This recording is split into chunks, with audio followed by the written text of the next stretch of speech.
Karen's sneer could curdle milk from a mile away. Her clipboard, clutched like a scepter, screamed she was the queen of this dirt road showdown.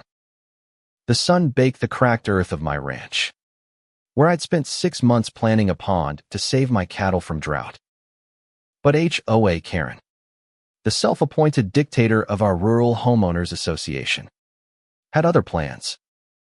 She'd stormed onto my property that morning, her oversized sunglasses glinting like a villain's badge, declaring my pond an eyesore and a violation of HOA rules nobody had ever voted on.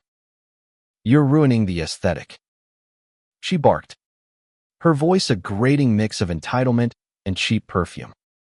She waved her clipboard, citing regulations that didn't exist, while my 2 workers, Juan and Riley, stood dumbfounded.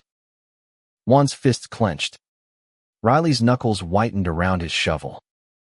I felt my blood boil, but I kept my cool. This wasn't just about a pond. It was about her need to control, to crush anyone who dared live free on their own land. Karen wasn't just a nuisance, she was a plague. For years, she'd terrorized our small community of ranches, fining people for untrimmed hedges, banning vegetable gardens for clashing with the vibe, and once trying to evict a family for parking their tractor too prominently. Nobody elected her. She just bullied her way onto the HOA board and stayed there, unchallenged. Her weight wasn't the issue, her attitude was. She waddled through life like she owned every inch of it. And today, she'd picked the wrong fight. I'd bought this 40-acre ranch to escape city nonsense, to build something real for my family and my herd. The pond was no luxury, it was survival. Last summer's drought killed half my cattle, and I wasn't about to let Karen's whims doom the rest.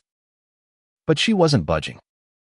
"You dig 1 more inch," she said, jabbing a manicured nail at me, "and I'll have the county shut you down." She smirked, knowing the county was an hour away and too understaffed to care.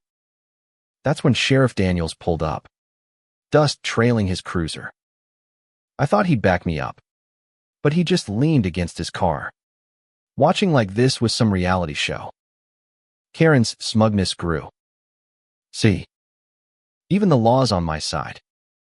She turned to Daniels, expecting him to nod along. He didn't.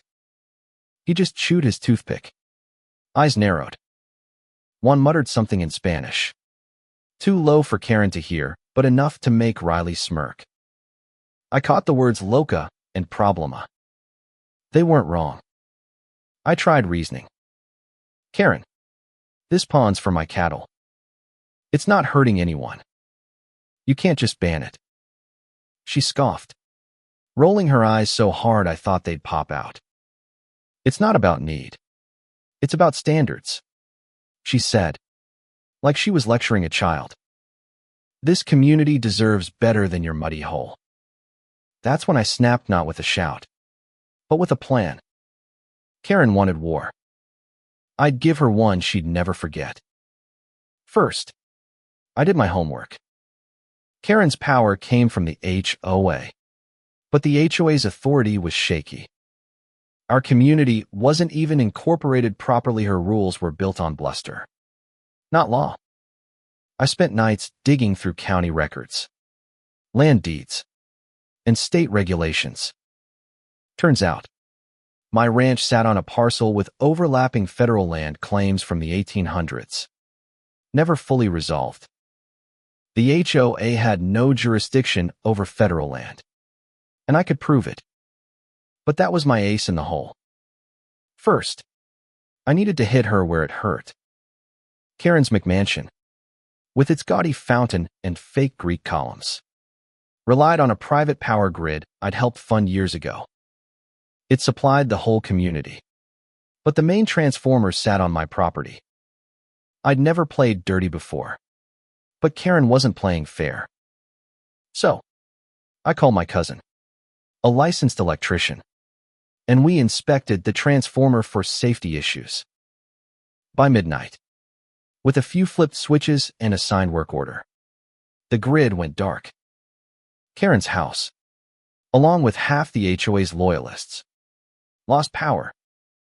No AC. No Wi-Fi. No Netflix. Just silence and sweat. The next morning, Karen was at Hawkins. I wasn't just fighting a nosy neighbor. I was dismantling a system. By the time my lawyer filed the federal land claim, I'd already won the moral high ground. Karen's reign was over. Her own rules, her obsession with control had trapped her in a corner she couldn't bully her way out of. The community rallied behind me, not because I was a hero, but because they were done with her. The pond got built. The cattle got water. And Karen, she got what she deserved, a long, hard look at her own irrelevance. The end.